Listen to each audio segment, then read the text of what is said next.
So we just crossed into Nogales, Sonora, Mexico. We're just south of the Arizona border, and we're headed to a migrant shelter that for around the last 40 years has been helping people who have been trying to make it into the United States.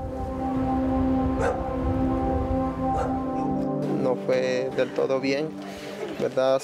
Bastante sufrimiento durante ese camino. Inside the San Juan Bosco migrant shelter, there is humanity. Many in this room haven't felt that until they arrived here. La gente está pagando por irse a morir allá adentro. Every night you will find dozens, sometimes hundreds of people who have found refuge just short of the U.S. border. For most here, Guatemala.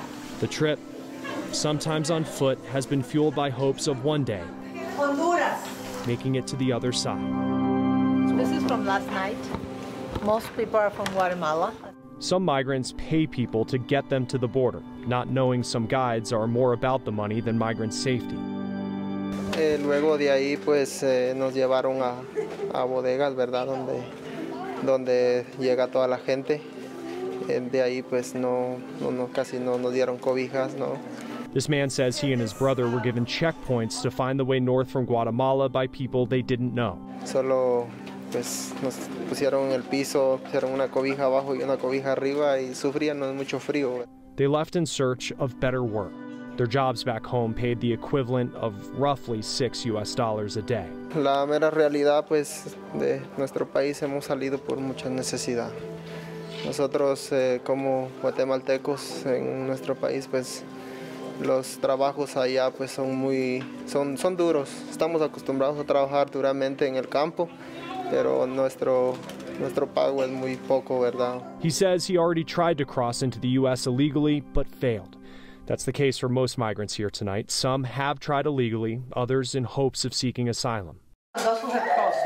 This is the people that have been under the status of catch and release. They are caught right the minute they cross, and then they are put back, and they usually come here to sleep.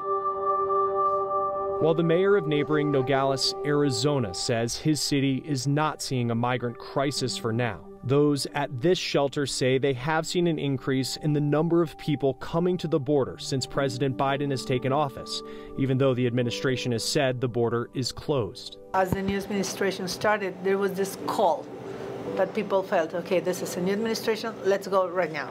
Bueno, primeramente sería muy importante que las autoridades migratorias de Estados Unidos agilizaran los trámites migratorios respecto a la solicitud, tomaran una decisión rápida para que las personas que vienen de Centroamérica o del sur del país de México, bueno, pues buscaran la manera de reintegrarse otra vez a su lugar de origen.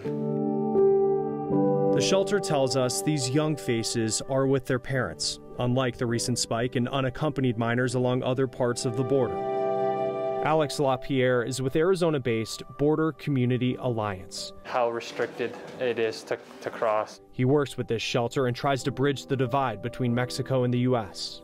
People think that now with the new administration, things have just flipped a switch and changed overnight, but it's not the case.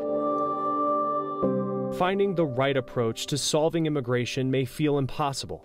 Alex would like you, no matter your opinion, to start with what you see, who you see, in places like this. Have empathy for these people that really have nothing, and this is really their last resort is coming here and making this journey. It's not something that there's just a flip of the coin, but it was something that they had no other choice.